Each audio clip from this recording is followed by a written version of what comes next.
Hi అండి. నమస్తే అందరికీ.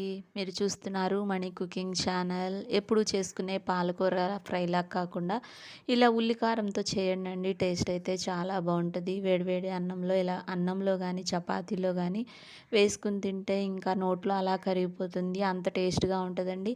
తెలిసిందే గదా! మనకి ఒక గ్లాస్ పాలతో సమానం అనమాట. పాలకూర తింటే ఇంకా చాలా మంచిదండి పాలకూర అనేది. చూసారా టేస్ట్ అయితే చాలా బావుందండి. ఇంకా ప్రాసెస్ అయితే చూసేయండి. ఈ వీడియో గనుక నచ్చితే ప్లీజ్ అండి లైక్ చేసి, షేర్ చేసి, సబ్స్క్రైబ్ చేయండి. ఒక లైక్ కూడా చేయండి. ఇప్పుడైతే ప్రాసెస్ చూసేయండి. ఒక మిక్సీ జార్ తీసుకుని అందులో ఒక పెద్ద సైజు ఆనియన్ను, అలాగే 2 పచ్చిమిర్చి, కొన్ని వెల్లుల్లి రెబ్బలు వేసుకుని, అలాగే 2 స్పూన్స్ కారం అయితే వేసి మెత్తని పేస్ట్ లాగా అయితే రెడీ చేసుకోవాలండి. చూసారా ఇలా అయితే ఉండాలన్నమాట పేస్టు.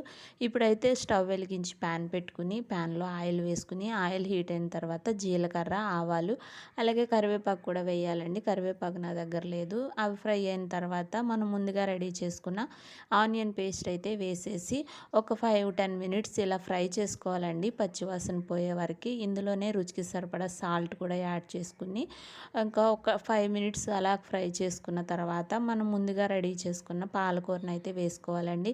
అందరికీ తెలుసు కదండి పాలకూరలో చాలా ప్రోటీన్స్ ఉంటాయి. పాలకూర అనేది ఒక గ్లాస్ పాలతో సమానం అనమాట. హై ప్రోటీన్స్ అనేవన్నీ పాలకూరలో ఉంటాయండి. మనం డైలీ ఆహారంలో తీసుకోవడం చాలా మంచిదన్నమాట. పాలకూరలో చాలా పోషక విలువలు ఉంటాయి.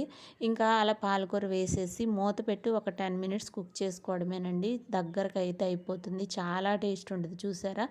ఇంతేనండి వీడియో. ఈ వీడియో కనుక నచ్చితే లైక్ చేసి, షేర్ చేసి, కామెంట్ చేయండి. Thank you all.